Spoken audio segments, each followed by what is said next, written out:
நான் திரு பொங்கலூர் மணிகண்டன் அவர்கள்ட்ட கொண்டு போக நினைக்கிறது, கூட்டணிக்கான சேஞ்சஸ் இன்னமும் வாய்ப்பு இருக்குன்னு நினைக்கிறீங்களா? விஜய் ஃபுல் ஸ்டாப் வச்சுட்டார்ல, என்டிஏ பக்கம் நான் வரலங்க, தேங்க்யூ, நன்றி, வணக்கம், எண்டு கார்டு போட்டார்ல. அதாவது நான் வெளிப்படையான ஒரு செய்தியை சொல்றேன். ஓராண்டு முன்பாக அதிமுக பொதுச் செயலாளரை நான் நேரில் சந்திக்கும் போது இந்த கேள்வி கேட்டேன். அப்போ அவர் சொன்னாரு, விஜய் தனியா நான் தான் முதலமைச்சர் சொல்லிட்டு இருக்கிற போது நிச்சயமாக அளவான கூட்டணி வைக்க வாய்ப்பே இல்லைன்னு சொன்னார். ஆனா இப்ப சமீபத்துல கடந்த ஒரு நாட்களுக்கு முன்பு கூட சந்திக்கும் போது அதே மாதிரி நிச்சயமாக இல்லைன்னு சொன்னார். இப்போ உண்மையா சொன்னேன், நிச்சயமா அதிமுக அந்த முயற்சியை செய்யாது, அந்த கூட்டணி நிச்சயமாக வரப்போவது இல்லைங்க. ஏன்னா ஏற்கனவே திரு மணிகண்டன், சாரி, உங்க ஆடியோ கொஞ்சம் கசகச்சன்னு வருது. நான் திருப்பி செக் பண்ணிட்டு திரும்பி வரேன் உங்களை. எனக்கு நான் திரு மதிவாணன் அவர்கள்ட்ட கொண்டு போக நினைக்கிறேன். அவர் நிகழ்ச்சியில் நம்மோடு இணைகின்றார். அவரை வரவேற்று, சார் எனக்கு ஒரு சந்தேகம் சார். ஒன்று, பேச்சுவார்த்தையே நாங்கள் கூட்டணிக்கே போகலை, நாங்கள் பேச்சுவார்த்தையே நடக்கலை, எங்களுக்கு யாரோடையும் கூட்டணி வேண்டாம் அப்படின்னு விஜய் சொல்கிறது சரியாக இருக்கணும்.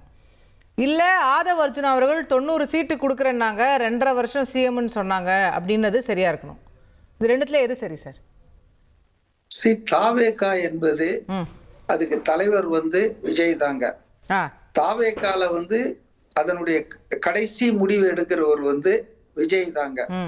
இன்னைக்கு மகாபலிபுரத்துல நடந்த அந்த இஃப்தார் நோன்பு திறப்பு விழாவை நானும் கேட்டேங்க.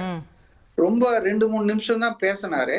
ஆனாலும் அது ரொம்ப பல வாரங்களாக தமிழ்நாட்டுல உளவி கொண்டிருந்த ஊடகங்கள் பரப்பி கொண்டிருந்த ஒரு செய்தியை உறுதியாக அது மறுத்து இருக்குதுங்க. அவர் எந்த அளவுக்கு தெளிவா சொன்னார்னா, சமரசம் என்பது 2 விஷயத்துல கிடையாது. ஒண்ணு மதச்சார்பின்மையான கொள்கை, செக்குலர் பாலிசிஸ். 2வது நமது தலைமையில் தான் அரசாங்கம் அமையணும்ன்றது. இந்த 2லயும் there is no compromise at all அப்படின்றத தீர்க்கமா சொல்லிட்டாருங்க. இப்ப தாவேகால பாஸ் விஜய் தாங்க, மத்த எல்லாரும் இருக்கிறாங்க. ஆனா அவங்க ஒண்ணும் முடிவு எடுக்கலாங்கன்னு சொல்லல. இப்ப ஆதவ் அர்ஜுனா 90 சீட்டு கொடுத்தாங்க, 2.5 வருஷம் முதலமைச்சர்னாங்க, 50-50ன்றாரு. அது கொடுத்தது யாரு? இந்த ஆஃபர் கொடுத்தது யாரு? இல்ல ஆதவ் அர்ஜுனா அதாவது யார்கிட்ட பேசினாங்க அதையும் சொல்லி இருக்கணும். ஏன்னா இந்த என்டிஏ கூட்டணிக்கு தமிழ்நாட்டுல தலைமை தாங்குவது அண்ணா திராவிட முன்னேற்ற கழகம். அதனுடைய பொதுச் செயலாளர் அவர் தான் முதலமைச்சர் வேட்பாளர்னு அமித்ஷாவே அறிவிச்சிருக்காரு. அப்படி இருக்கும்போது அவர் தெளிவா சொல்லிட்டாருங்க.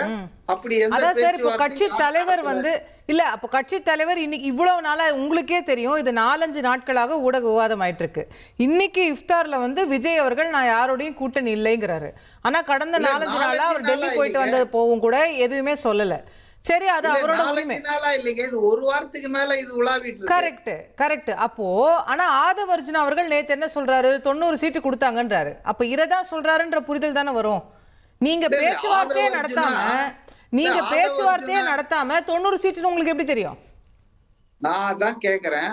ஆதவ் அர்ஜுனா சொல்றாரு, அத கொஞ்சம் விளக்கணும். அவரு யார்கிட்ட அவரு பேசினாரு, யார் போய் எந்த கட்சி கிட்ட பேசினாங்க? 90 சீட் கொடுக்கிற வல்லமை உள்ள கட்சி அதிமுக தாங்க.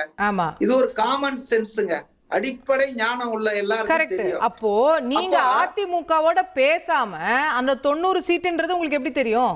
அப்ப நீங்களும் பேச்சுவார்த்தை நடத்திருக்கீங்கன்னு தானே பொருள். இல்ல, அது வெர்போஸ், வாய்ச்சவடால். அதாவது என்ன, யாரு ஆதவ் அர்ஜுனாவுடைய வாய்ச்சவடால் அவங்க கூப்பிட்டாங்கன்னு சொல்லிக்கிற ஒரு கதையாகத்தான் நான் பார்க்கிறேன். ஆதவ் அர்ஜுனா சொல்றது தவறு இல்ல, அது ஒரு வாய்ச்சவடாலா தங்கள் கட்சியை பெருமிதம் படுத்திக் கொள்வதற்காக உண்மையில்லாத தகவலை சொல்லி இருக்காருன்னு தான் நான் நினைக்கிறேன். ஏன்னா நீங்க வச்ச டிமாண்டாமே, அது தாவேகா வச்ச டிமாண்டாமே. எங்களுக்கு 90 சீட்டு கொடுத்து 2.5 வருஷம் விஜய சிஎம் ஆக்கினா நாங்க கூட்டணிக்கு வரோம்னு நீங்க வச்ச டிமாண்ட ஆஃபர்னு சொல்றாருன்னு ஒரு விமர்சனம் வருது. அதாவது நீங்க வச்ச டிமாண்ட்னு என்கிட்ட சொல்லாதீங்க. அதான் தாவேகா வச்ச டிமாண்ட். இல்ல, தாவேகா வச்ச டிமாண்ட்னு அவங்க தாவேகான்னு சொன்னா உங்களுக்கு கோவம் வந்துரும். அதெல்லாம் இல்ல, தாவேகா யாருகிட்ட அந்த டிமாண்டை வச்சுதான் சொல்றாங்களோ அதனுடைய பொதுச் செயலாளர் சொல்றாரு நாங்க பேச்சுவார்த்தை நடத்தலன்னு. இது ஒரு செய்தி. இல்ல இது ஒரு செய்திங்க. இன்னொன்னு, இன்னைக்கு காலையில உங்க தொலைக்காட்சி உள்பட எல்லா இடத்துலயும் ஒரு நியூஸ் போயிட்டே இருந்தது.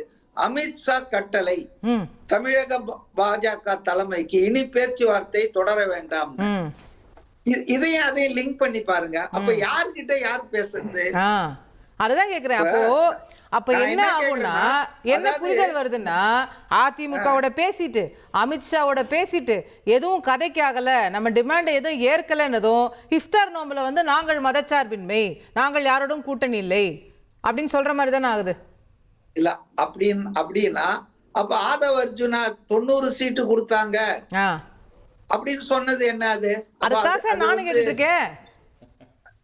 அதுக்கு விளக்கம் சொல்ல வேண்டியது அவரு தாங்க. இது வாழைப்பழ காமெடி மாதிரி போகுது சார். சார் நான் கேக்குறது என்னன்னா, நீங்க பேச்சுவார்த்தை எல்லாம் நடத்திட்டு 90 சீட்டா 80 சீட்டான்லாம் பேசிட்டு, ஆனா கடைசியில டீல் ஓகே ஆகலன்னதும் வந்து பாருங்கள் நாங்கள் வீரமாக தனித்து நிற்கிறோம்னு சொல்றீங்க. அப்படி ஒரு விமர்சனம் வராதான் கேக்குறேன். இல்ல ஒரு நிமிஷம் இது எப்போ நடந்த பேச்சுவார்த்தையை இப்போ ஆதவ் அர்ஜுனா சொல்றாருன்றது எனக்கு தெரியணும். ஏன்னா பாஜகவை கழட்டி விட்டுட்டு நாடாளுமன்ற தேர்தலுக்கு முன்பாக எடப்பாடி தனியாக இருந்த போது அந்த ஆரம்ப கட்டத்துல தாவேகாவும் அதிமுகவும் பேசியது உண்மை. அப்ப சொல்லப்பட்டதா இல்ல இப்ப ரீசெண்டான பேச்சுவார்த்தையை சொல்றாரா? அவர் எப்ப சொன்னத இப்ப சொல்றாருன்னு நமக்கு தெரியாதுங்க. ஏன்னா ஒரு உண்மையான சம்பவம் எனக்கு தெரியும். ஏன்னா ஐயநாதன் அவர்கள் கூட இத பத்தி பொதுவெளியில சொல்லி இருக்காரு, பத்திரிகையாளர். அதாவது விஜயே ஒத்துக்கின்னு இருக்கிறாரு, அதிமுகவோட நம்ம பாய்ஸ் எல்லாம் பேசிட்டு இருக்காங்க, தொகுதி உடன்பாடு, அதே போல முதலமைச்சர் யாருக்கு என்னன்னு பேசிட்டு இருக்காங்க அப்படின்னு விஜய் அவர்கிட்ட சொன்னதை ஐயநாதன் பொதுவெளியில ரொம்ப நாளைக்கு முன்னாலே சொன்னாருங்க. சோ பேச்சுவார்த்தையே அதிமுகவோடு தாவேகா நடத்தல அப்படின்னு நான் சொல்லல. பேச்சுவார்த்தை நடந்தது. ஆனா அது வந்து சில பல காரணங்களால் ஒரு முன்னேற்றம் ஏற்படாமல் முற்று சந்துல போய் மாட்டிச்சுங்க. அதுக்கப்புறம் தான் இவரு பொறுமை காக்காமல் எடப்பாடி அவசரப்பட்டு டெல்லிக்கு 5 கார் மாறி மூஞ்ச மறைச்சுக்கிட்டு அமித்ஷா கிட்ட போய் அலையன்ஸ் போட்டாருங்க. நான் கேக்குற குருஷியல் கொஸ்டின்னா, இந்த பேச்சுவார்த்தை இந்த ஆஃபர்லாம் எப்ப நடந்தது? பாஜகவோடு போய் அவர் சேர்ந்ததுக்கு முன் நடந்ததுன்னா அது ஓகே, அது ஒண்ணும் தப்பு இல்ல. பொது எதிரியை வீழ்த்த தாவேகாவும் அதிமுகவும் சேர்வதோ வாக்கு சிதறாமல் இருப்பதற்காக ஏற்பாடு பண்றது தப்பு இல்ல. என்னுடைய இது என்னன்னா, ஈவன் போஸ்ட்போன்ல அவங்க வந்துட்டு சேர்றதுக்கான வாய்ப்புகள் இருக்கு. மைனஸ் பிஜேபி வித் பிஜேபி இல்ல, அத தெளிவா நான் சொல்றேன்.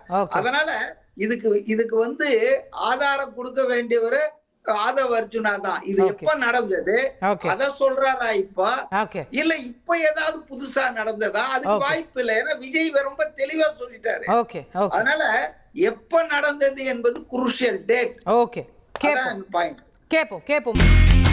இனி செல்லும் இடமெல்லாம் செய்தி. தந்தி டிவியின் வாட்ஸ்அப் சேனலை ஃபாலோ பண்ணினா செல்ல இருக்கும் இடமெல்லாம் செய்தி. இதோ QR கோட் இப்பவே ஸ்கேன் பண்ணுங்க, ஃபாலோ பண்ணுங்க.